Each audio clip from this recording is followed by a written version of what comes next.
বিদ্রোহী কবি কাজী নজরুল ইসলাম তিনি প্রাইভেট কার কিনেছিলেন। দারিদ্র্যের সঙ্গে লড়াই করা মানুষ তিনি প্রাইভেট কার কিনলেন, এটা হয়তো অনেকের কাছে বিস্ময়কর। আমরা জানি যে বিদ্রোহী কবি মানে দারিদ্রতা, একদম হাড়িতে না খেয়ে থাকার গল্প, পকেটে কোনো টাকা নেই। হিজ মাস্টার্স ভয়েস বই বিক্রি, বিভিন্ন সভা সমিতিতে জয়েন করার ফলে তখন কিন্তু ভালো মোটামুটি আয় হচ্ছিল। কিছুটা আভিজাত্যের মোহ ছিল নজরুলের মধ্যে। তিনি অত্যন্ত রুচিশীল ছিলেন এবং চলতেন একদম জাঁকজমকপূর্ণভাবে, পোশাকে, আশাকে, অবয়বে, উচ্চারণে, চলাফেরায়, কথাবার্তায়, সামাজিকতায়, সবকিছুতে নজরুল ছিলেন একদম চোখে পড়ে যাবে মানুষের এরকম। রুচি বা রুচি উৎকর্ষতার কারণে হয়তো তিনি এই সিদ্ধান্ত নিয়েছিলেন গাড়ি কেনার। মোট 9,000 টাকায় তিনি গাড়ি কিনেছিলেন।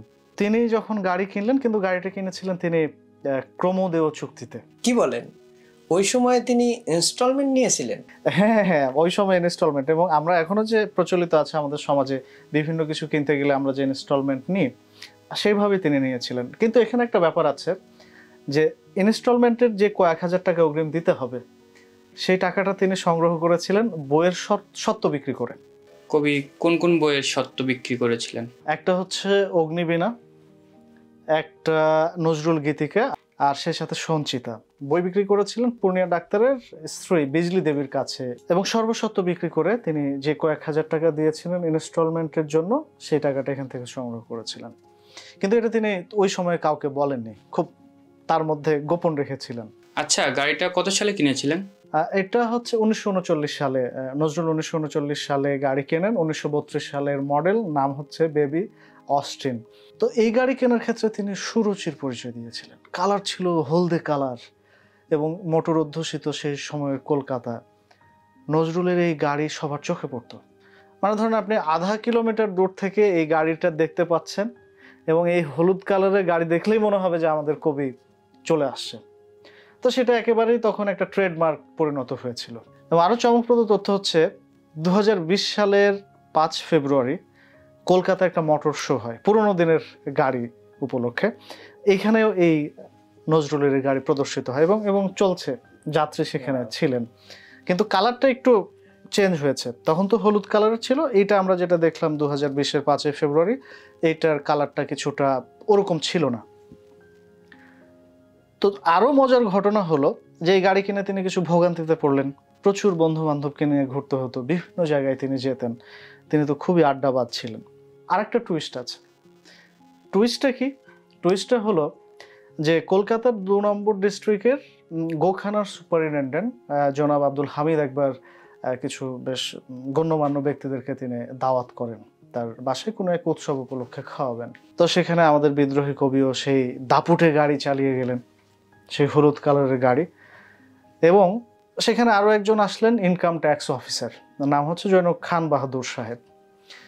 তো নজরুল যেখানে থাকবে সেখানে আড্ডা হবে না বা আড্ডা জমবে না তার তো কোনো মানে হয় না। ব্যাপক আকারে আড্ডা চলছে, এবং সে আড্ডা গভীর রাত পর্যন্ত চলল। তো গভীর রাত পর্যন্ত আড্ডা চলতে চলতে সবার যাবার পালা, অনেক রাত হয়ে গেছে। কিন্তু ইনকাম ট্যাক্স অফিসার অনেক রাতে তিনি একটু নিজেকে বিপন্ন বোধ করছেন বা অনিরাপদ বোধ করছেন। তো ওই ইনকাম ট্যাক্স অফিসার থাকেন পার্ক সার্কাসে, আর আমাদের কবিকে যেতে হবে শ্যামবাজারে, আর মধ্যখানে কলকাতা 2 নম্বর ডিস্ট্রিক্টের গোখানার কোয়ার্টার অফিস।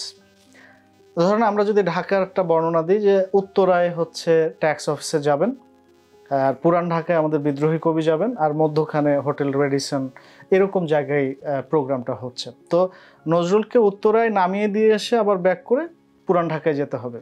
তো সেই জায়গায় নজরুল অত্যন্ত বিনয়ের সাথে, অত্যন্ত ভদ্রতার সাথে তিনি বললেন যে ঠিক আছে, আমি আপনাকে ড্রপ করে দিয়ে আসি।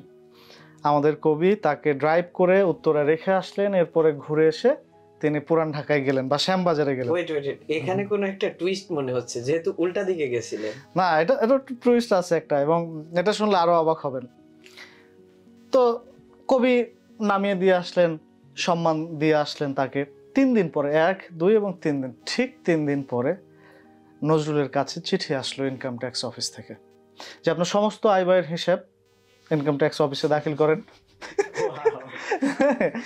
তো এই চিঠি পাওয়ার পরে নজরুল তো আকাশ ভেঙে পড়লেন।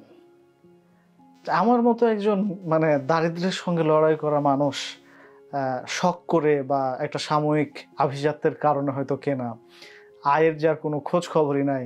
তো ঘটনা হচ্ছে, আমি তো শুরুতে বললাম যে দারিদ্রতা যার নিত্য সঙ্গী, অনেক সময় রান্না হলো কিনা বাড়িতে সেটার কোনো খোঁজ খবর নিতেন না, কারণ তিনি জানতেন যে অভাব অনটন তাকে সবসময় ছুঁয়ে থাকে। তার পকেটে গড়ের মাঠ, টাকা পয়সা যে নেই কিভাবে আসবে সেটাও তিনি জানেন না। শিল্পের এক বোধে এক ঘোরে সৃষ্টিশীলতায় তিনি মেতে আছেন।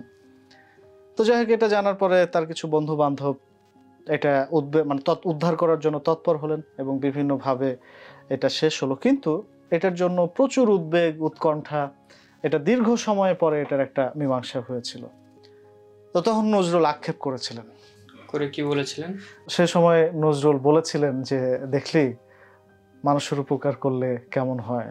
হ্যাঁ, তো এই হচ্ছে আমাদের বিদ্রোহী কবির গাড়ি কিনা, বিড়ম্বনা এবং গাড়ি কেনার পরে ইনকাম ট্যাক্স অফিসের এই কাহিনী। সো এটা আমার কাছে খুব চমকপ্রদ তথ্য মনে হয় যে আমাদের বিদ্রোহী কবি গাড়ি কিনেছিলেন, কিন্তু তিনি একটা ঘটনার সম্মুখীন হয়েছিলেন।